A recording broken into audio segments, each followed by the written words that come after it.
My name is Krista Bracken, and I am filling in for Anthony today. I'm the lead of the Care Transitions program over at White Memorial and also in at Queen of the Valley in the CVPH area.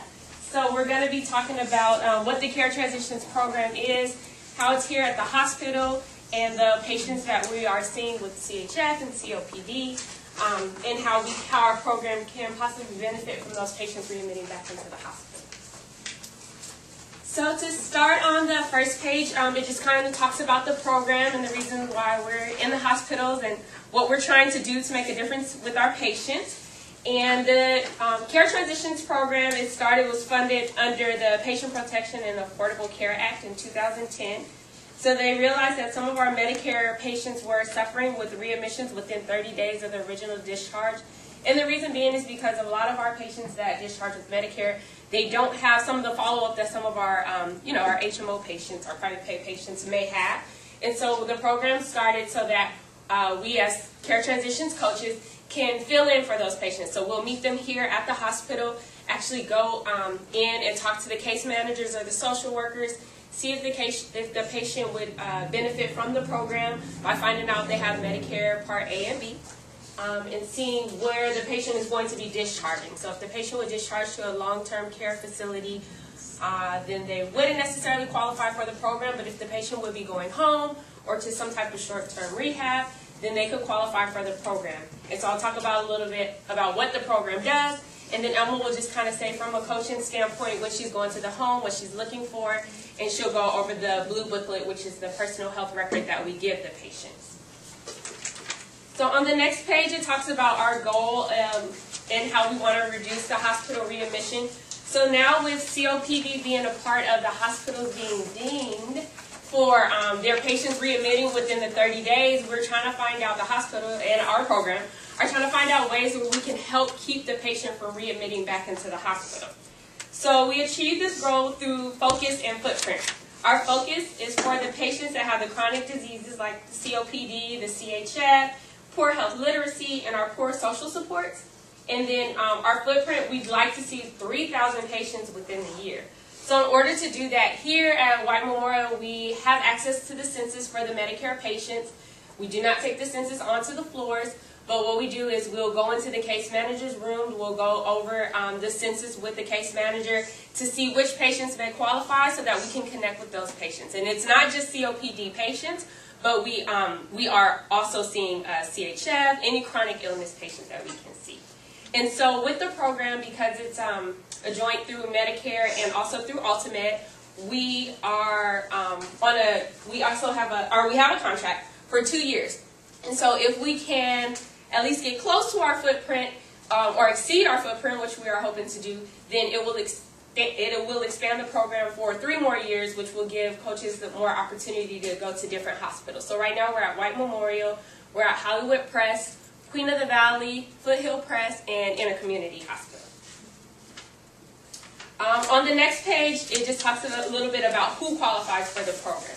So like I mentioned earlier, we have Medicare fee-for-service beneficiaries with both Part A and B, which will allow us to see the patient outside of the hospital. So once we engage with them here, introduce ourselves, let them know what the program is about, then the patient would give us a yes or no whether or not they'd like to be in the program. So they definitely can opt out, but we try to explain to them how it can help them stay out and what we would do at the home to try and help them from readmitting back into the hospital. And then the patient has to be admitted for at least 1 day. So they unfortunately can't come from just an observation only or an ER patient. And then caregivers or family members can participate in the patient's care as well.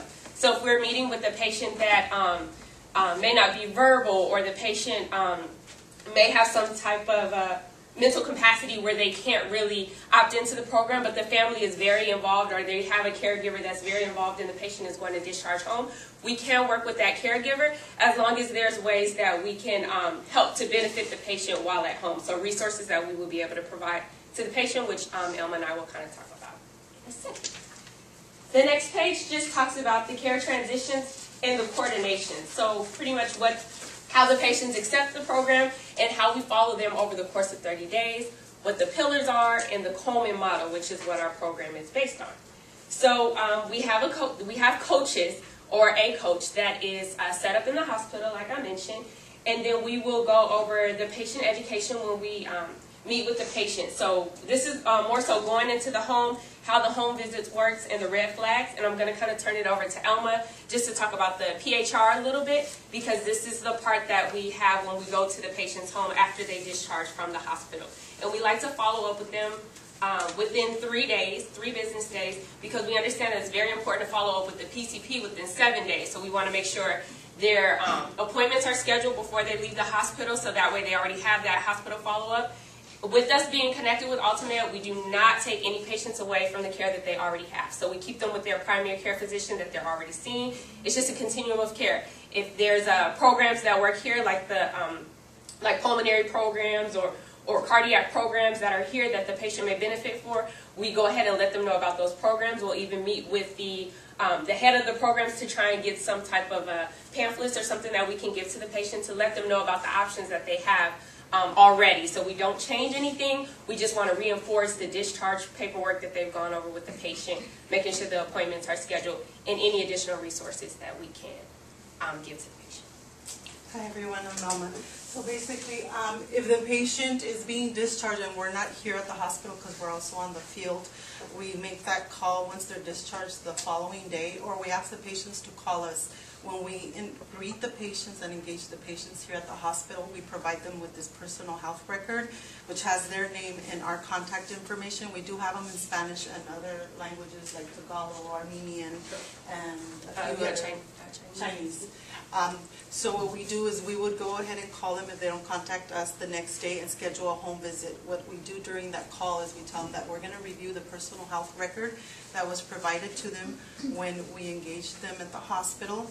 We do ask them if they have a primary caregiver, an IHSS worker, to be there present during the home visit. We also ask them to have all their medications ready and their discharge paperwork, which is what we really go through with them. So once we go to the home, the first thing we ask them is, once they have their medications, we start with the PHR, and we'll start with and the discharge paperwork. The first thing that takes the longest is usually the medications. We do tell them that we're not nurses, so we're not going to advise them stop taking it or take it this way and so forth. And we're just there to enhance the services that they're getting. If they do have home health, we also give them a letter so that they can give the home health nurse when she comes to the home that explains what the program is and what we're doing with the patient, so there won't be any confusion that we're duplicating services. So we'll start off with the medications, and usually that's where we notice discrepancies. They tell us, we ask them to teach us, how do you take your medications? What do you understand you're taking this medication for? So we ask them to write a list in their own words and the way they take their medication. We also will go over the discharge paperwork that usually already has a list of the medicines. If we notice any discrepancies that they're not taking them like they're supposed to, or they didn't fill their prescriptions, we encourage them, well, what pharmacy do you usually fill your prescriptions at? Let's call your doctor, or let's call your pharmacy. It's all to teach the family or the patient self-management skills and what to do when the patient is discharged from the hospital, and to avoid the patient readmitting back into the hospital. So we'll start off with the medication list. Then from there we ask them, well, what caused you to come to the hospital? So we'll go over the signs and symptoms. And what do they usually do when they notice any unusual symptoms? Do they call their doctor? Do they let their family members know? Usually a lot of patients will say that they don't like to trouble their family unless they really need to go to the hospital. Or so they just go to the ER for whatever reason, and that's what we want to avoid. If we can avoid them from being readmitted, then we want to let them know, you can call the doctor, you can go to an urgent care, you can follow up with, a pharmacist, or let the family member know what's going on, or just let someone know that can pretty much let you know what you should do. So if you call the doctor and the doctor says, yes, I need you to come to the ER right away, or come to my office, or something that they can do to stop that second readmission, and that's what we try and encourage the patients. And we also ask them for the folder. If the home health nurse has already been out, well, you have the option to call your nurse. They're there 24 hours, 7 days a week, if you have any unusual symptoms. So once we go over their health conditions, we will go over for questions. What are your questions for your doctor? What did you want to know while you were in the hospital you didn't get to ask a question? So they'll write their own questions, like, okay, well, some of the procedures that were done, I really didn't understand what the results were. Okay, so that's a really good question, write it down. So they usually write about 3.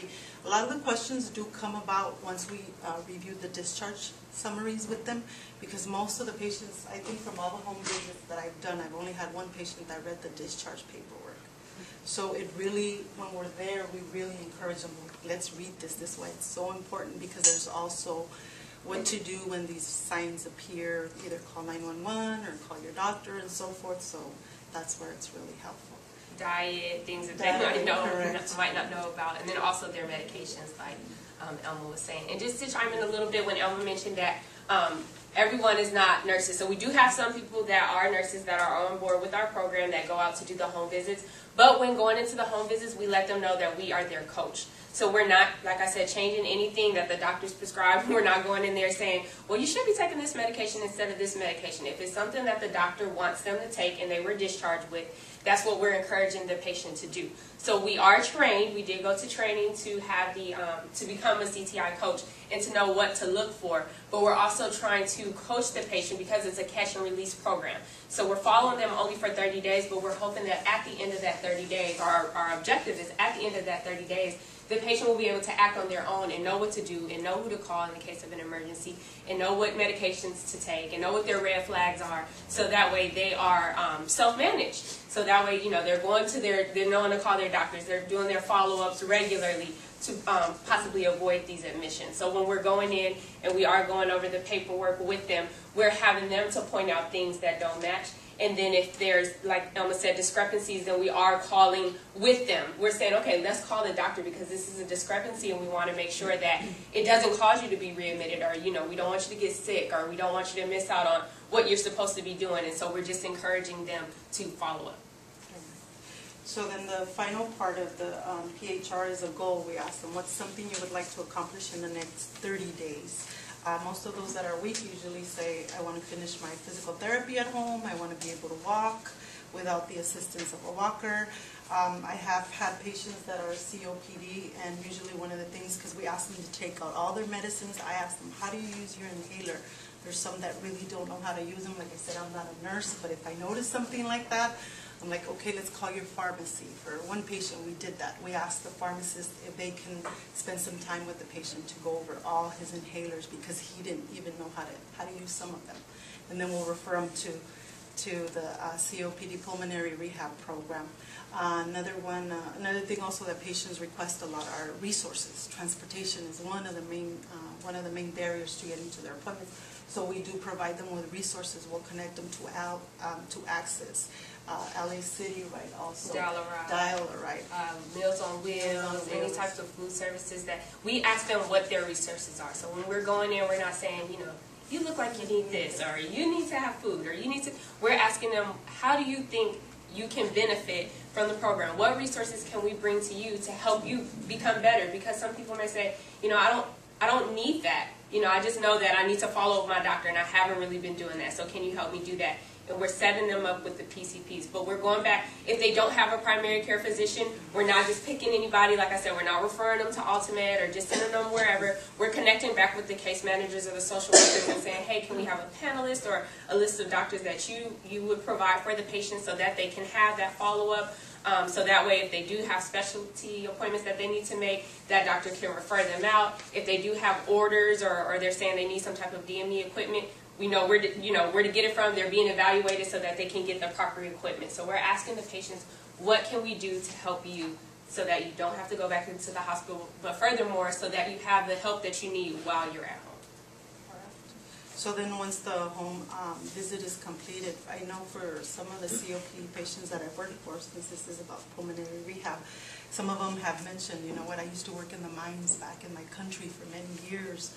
One of them said, I don't think I've told my doctor. You think that's important? It's very important. You share that with any doctor you come across. Another patient said that he used to work in a body shop doing body work. and never used a mask, and they didn't really have good circulation in there. He goes, do you think that triggered my COPD? Plus, the wife was all, well, he's still smoking as well. But things like that, they will mention to us, and we always tell them it's really helpful that as much as you can share with your doctor that you do to help you recover. So once the home visit is completed, like Krista said, we do make sure that they have their appointments, and we do also mention to them that it's really important to follow up with their primary care once they're discharged within the week or within the specified time that the discharge paperwork says. If they have any issues trying to obtain the appointments, if they want to schedule them, we'll follow up with them after an important event, after their doctor's visit, because we also make notes. How did it go? Did he answer your question? What did he say about the medication and so forth? So we make 3 phone call follow-ups once we complete the home visit with the patients. So the purpose of the personal health record for the patient, and if they already have a system that works, if we go to the home and we realize they know how to take their medications, they have a list, they've updated it, they have questions that they want to ask their doctor and they're ready, we don't change anything. We don't push the personal health record on them, but we go to that home visit preferably before the PCP appointment so that we can kind of prepare them to make sure if they do have questions but they didn't really know where to start, they can ask the questions in kind of like a mock visit, so that way when they're going to the doctor's office, because he or she is only going to spend so much time with you. So you want to make sure you're getting your important questions asked. You want to make sure that they're going over the medication with you, so we're asking them, take your personal health record with you. And we've had doctors that have called us or even called our supervisor and said, hey, you know, my patient came in with this record because our information is on there, and there's medications on there that I'm not asking them to take. And we let them know, you know, well, we're pointing out some of the red flags because we're not giving them any medications. This is what your patient showed us that they're taking when we went to the home visit, what you should know about, what they probably wouldn't tell you about if they didn't have that follow-up. So we're letting them know, you know, these are medications that your patient's taking. We haven't pushed anything on them. We had them write down everything they're taking so that you can find the discrepancy and let them know, don't take this anymore, or you should be taking a higher dose of this, or whatever the case may be. And so we'll have them take that personal health record along with their discharge paperwork and all the medications that they're taking, so the doctor can do a review with them and hopefully correct those discrepancies or realize, okay, you're on the right path, you're doing good, and you know, we can schedule your specialty appointments. And another thing we also ask them is, when we notice that they have a lot of medications that they've discontinued and they keep their vials with them, we ask them to take everything with them with their doctor. All those that cause sometimes they'll have them mixed as well. So we ask them to take everything with them along with their personal health record, so their doctor can do a medication reconciliation and go over everything with them. All right, so on the next page in the little booklet, it's the top 6 patient facts, or top 6 facts patients and physicians need to know about the CTI coaches. So this is where we would mail out letters to the physicians to let them know we're following the patients, to let them know that we're not changing anything, we're just doing follow-ups over 30 days to help them with any resources that they need and to be an additional resource for the patient. So there's no cost to the physician or patient for coaching. So we let them know up front, the patient and the physician. When we're coming to meet with them, we're not charging them at the end of 30 days because we are under a grant. We are with Medicare and with Ultimate. And so when we're going into the patient's room, we're letting them know there's no charge for you. This program is to benefit you. So we like to be an extension of services that are offered from the hospital when you go home, so that we can help you in your home situation. And then we also let the physicians know we're not charging you, we're not trying to take your patient away, we're actually trying to get your patient connected back with you to make sure that their follow-ups are that they're following up with you after they discharge from the hospital, but also just keeping those follow-ups that you recommend as a physician for the patient. Follow up again in a month or in 2 weeks, making sure they're writing them down in the calendar, making sure they're staying on top of them. So the coaches don't interfere with patient care. Patients only get care from their established physicians and providers. So like I mentioned, we're not changing any physicians. We're not sending them to any clinics or anything that the physician did not recommend. We're keeping them with the continuum of care for what they already have, just making sure that they're getting those follow-ups.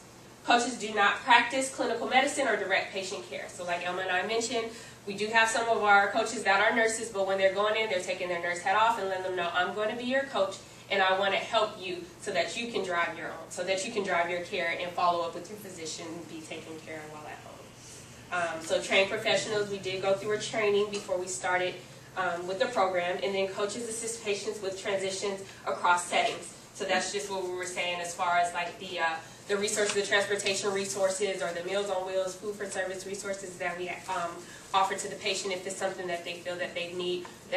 We also got them involved with like community-based programs. If there's like a senior center in their area where the patient can go and do exercises for free, or they'll go and they'll sign them up for Dollaride at the center for free, or they have activities. And I had a couple of patients that went to senior centers that were in their area, more so in the CVHP area, but they would do things like for the holidays, they got to have dinners and they would have little dancing and parties and just getting the patient back to doing what they were able to do before, but also if they feel like they want to do more in the community and they're feeling up to it, just getting them involved in things that are going on in their community, which is great for them. Alright, and then the last page is just the referral. So how the program works here at the hospital. So like I said, we have access to the census, but we do understand that the case management is really the only department where we go to have access to the census. But we can get referrals from nurses, we can get referrals from therapists, anyone can give referrals if you feel like it's something that your patient may benefit from. So it does have Elma, she's one of our coaches here at White Memorial, and then Juanetta, which she's not here with us, but she's also a coach that has their contact information, and then Anthony is the manager, his contact information is at the bottom. And you can give a call and just say, you know, I have a patient that's in such and such room, and I feel like this patient would benefit. And what we would do is if you'd like us to come talk to you, we can come talk to you. Or if you'd like us to talk to the nurse or whomever, we can go in and introduce ourselves and just let them know that we can engage the patient. And once you give us that referral from there, we'll let you know if the patient wants to engage in the program or not. And if we are following the patient and there's any updates that you'd like to know, like if the patient's going to be discharging home that day, and you want us to go ahead and schedule the appointment before the patient leaves, we can do that. We'll also try and schedule the home visit within the 3 days. So typically if it's on a Friday, we'll try and see them on a Monday. Unless they want us to come out that day, that's great. Or any orders that you might want us to follow up with that we're allowed to. So if they've already ordered and approved home health and you just want us to call and make sure someone's going out, and we can relay that information back to you, we're more than happy to do that. So that's how our referral process works. We'll follow up with the patient over 30 days. Any updates that you would like, let us know, and we can update because we don't have access to documenting your systems. So what we do is we just do our 30-day follow-ups, but we can also let you know how we're helping the patient and what we're doing to help the patient so that you can put that information in your system as well and know that the patient is still at home, doing well, seeing their doctor or has an appointment to see their doctor, and those are our follow-ups. And that's how the program works. Are there any questions? Is it being accepted pretty well by the physicians here? Yes, so we do. So we recently gained access to the census, and so before we actually were receiving referrals, we would go in and just talk to the case managers up front. Then they realized how it was beneficial for the patients, and they saw how the patients that we were engaging they had a lower readmission. For patients that they may have seen readmit time and time again, and so they were like, okay, maybe we can move it up to the census. So now we have access to see the case manager Medicare only census, and we're seeing which patients will qualify and which ones won't. So far it's been pretty successful. I was explaining earlier that Anthony has like all the statistics, and unfortunately he couldn't make it today, but we can send out the different statistics that we have. He has charts that he does monthly to just show the different hospitals across the board. What's working, what's not, the changes that we're implementing, and things like that. And some of the providers have approached us. I referred this patient, how is he doing, and how is he following up, and so forth. And we'll also give them feedback. And that's what we like to do. We like to make the connection with not only the case managers, but the nurses on the floor so that they can continue to see us and know, the reasons why we're seeing their patients or approaching their patients. And then also the physicians. So they'll know, because a lot of them, that aren't in the hospital, they're getting this letter and they're calling, hey, why are you following my patient? Why are you trying to take my patient away? What are you doing? Why is it only a Medicare patient? And they have so many questions, and that's great that they're calling because it lets them know that they're receiving the letter, but that we're also letting them know what the program is about and how we're keeping that patient with them and how we want the patient to succeed at home and know what's going on with their care. So far, how many patients are you following? Oh, so just at this hospital? I think it's 2 of us, so I know between both of us we might do maybe 6. For the month. So last month, I know for just White Memorial alone, last month they had, Elma had, I'm not sure how many you have for sure, but the other coach, Juanetta, by herself, she had 40 patients. So then, 30. Yeah, and Elma had 30. So we're getting that, and we're trying to increase those numbers as, you know, when we're doing our presentations and just letting them know, like I said, what works and showing the statistics, what doesn't work, and why we follow certain patients and how we can help improve the patient, their health and their knowledge of what's going on with healthcare. And also, oh, sorry, go ahead. Do you require to have a doctor's referral?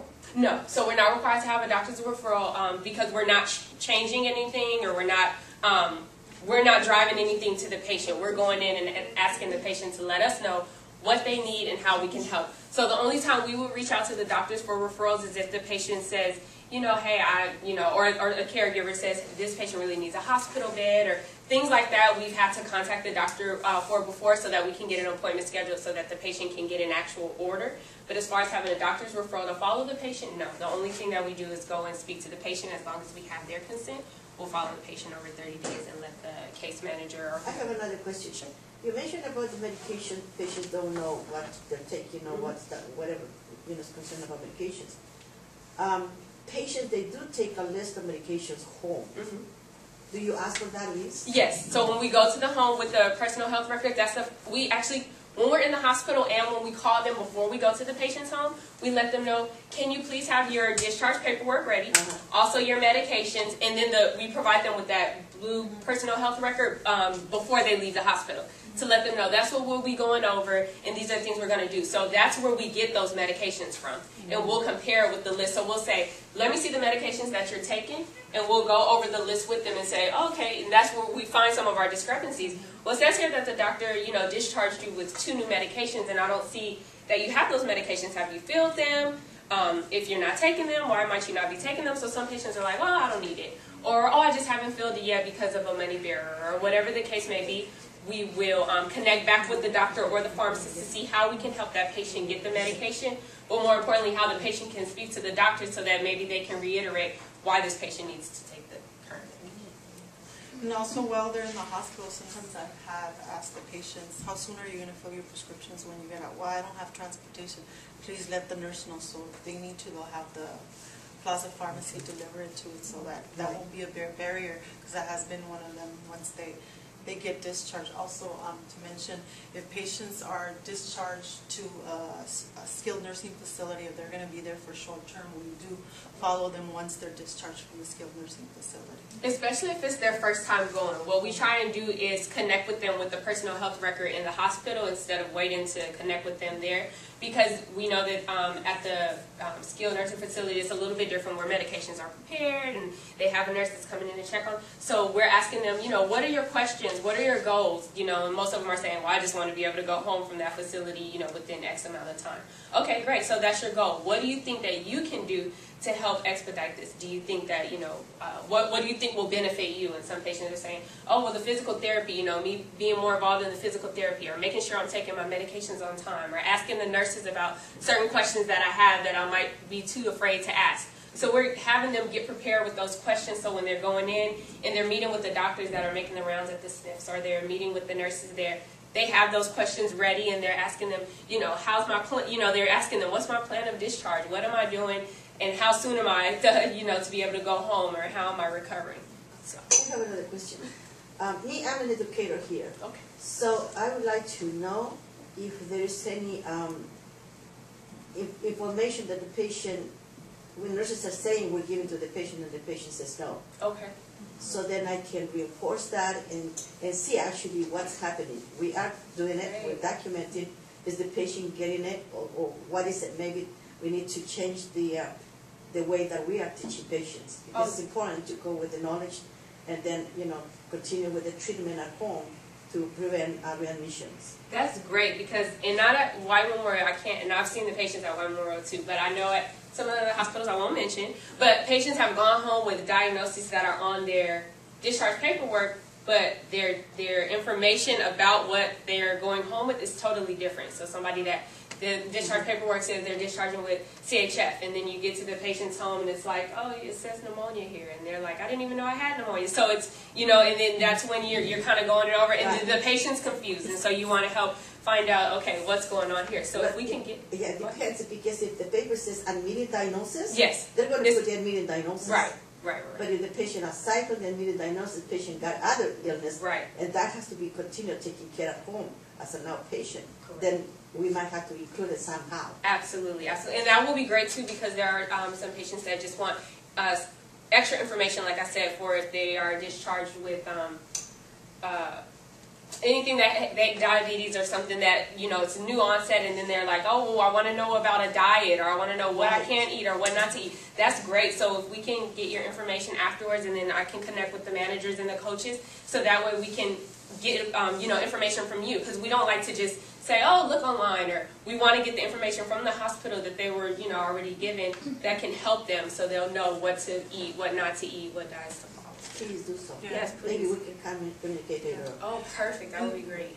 And for the diabetics, we usually will ask them, can you show us your glucometer machine? When was the last time you checked it, and compared it to what the doctor's results are? And sometimes I found out that, well, it doesn't usually give me the same readings. Okay, take it to your visit so that the doctor, you can have them check it. Yeah. You might need a new one. They have blood pressure machine, cuffs machines at home for those that have high blood pressure. For our CHF patients, we've provided scales for them, to the ones that don't have With them in those, their homes. yeah, with those patients, we still have kind of, I might say, some challenges still, Mhm. because even the program was not up to whatever we expect to do. Right. So we have to work more on that I know. Okay. No, but that's good. I mean, just acknowledging and just having, you know, at least the basics that the patient can do before seeing Right. the doctor is really what we want to do, because we Right, notice right. that most of the readmissions happen within that time, from the patient discharging to having the follow-up appointment, or the patient discharging to not filling those medications. And it's something that can be prevented and avoided, and so that's what we like to go into the home and reiterate with the patient, and make sure those things are set up so that we can help to prevent their readmission. Okay, please. What does the CTI stand for?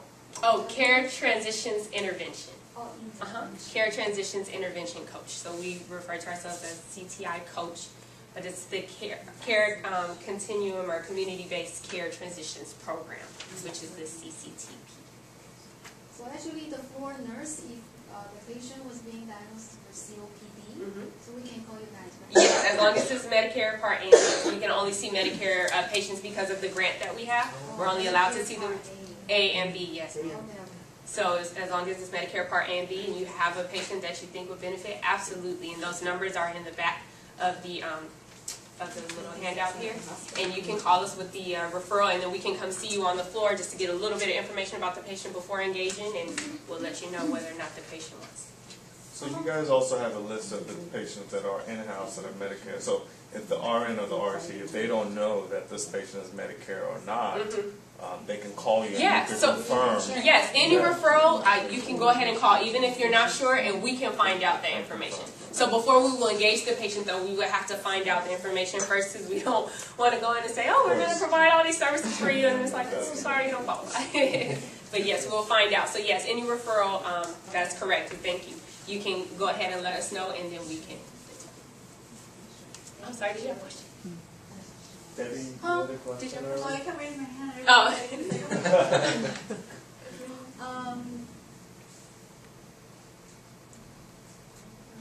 Yeah, I have some questions. How long has the program been going on? So we started the program in June of last year. We actually didn't start at White Memorial until September of last year. So we started at White Memorial for September of last year, and then we just started receiving the Medicare census as of last month, December. So before that, all of the referrals that we had were actually coming from our case managers, and sometimes our nurses, or some of the physicians with the relationships that Elmar and Winetta have gained with the physicians. So most of your referrals are from the case manager still? Right, most of our referrals are still from the case manager, and the reason being is we still connect with, when we like to introduce ourselves to the nurses when we're up on the floors, but unfortunately a lot of them we haven't been able to have like a formal introduction, so we're still having to let them know, my name is Krista, I'm a care transitions coach, this is kind of what we do, in a brief introduction, because they are so busy. So most of our referrals are still coming from the case managers. But once some of the nurses know, there have been nurses that have called Elma and just said, hey, I have this patient, if you can come take a look, and then we, building that connection. Just before they're going home? Yes, so we like to see the patient the day before or the day of discharge, because that way we want to help, you guys as much as we can. So we want to schedule that appointment if it's not already scheduled. We want to set up that home visit with them where we're going to go into the home. And then we also want to find out what resources they need so we can be better prepared when we come to the home visit. But we do have patients that sometimes, you know, we might not know at the time. We've engaged with them and then they're going to a short-term rehab, which is perfectly fine because we're already following them. We've already filled out kind of a screening tool for them to know that we're tracking them. So we'll follow them over to the short-term rehab. We'll do a brief little visit with them there, and then once they discharge home, we'll do the home visit. I have another question. Yes. Now, are you 24/7? We are not. Somebody, We are not.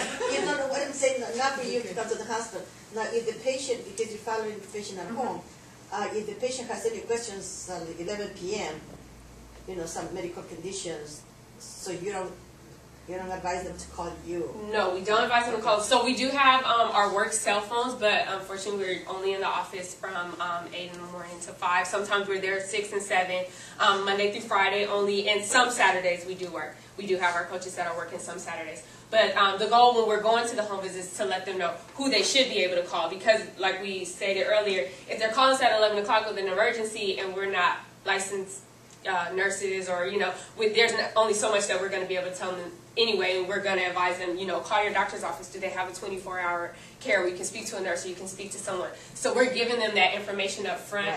We're also doing in-services with things like 211 and IHS tests to see if there's someone that is available for the patient so they can have more than one resource. If you call this one and it doesn't work, let's call this one. But if it's a dire emergency and you need to go to the hospital quick, 911 is what you're going to need. So you guys kind of work as a support group for the patients, you know, that partner, that family member unofficially outside that helps them do what they need to do to live a better life. Absolutely, and like I said, with a lot of the patients that we work closely with, but they have a caregiver that's pretty much doing everything, and the patient's not as involved. We try and get that patient a little bit more involved, but we are working with the caregiver as well to make sure that we're meeting both the needs of the caregiver and the patient. So if the caregiver is saying, you know, I have a hard time getting them transportation because, you know, I also work this time, or I have to go grocery shopping for them at this time, and we're setting them up with the transportation or the food services or the community services that they can go out to the community center while the caregiver may be rounding up things for them at home and then come back at a certain time. So we're getting them set up with, you know, we're connecting with both the caregiver, the family member, whoever's involved with the patient, we want to be involved as well. Good information, thank you. Well, thank you for having us. Thank you all.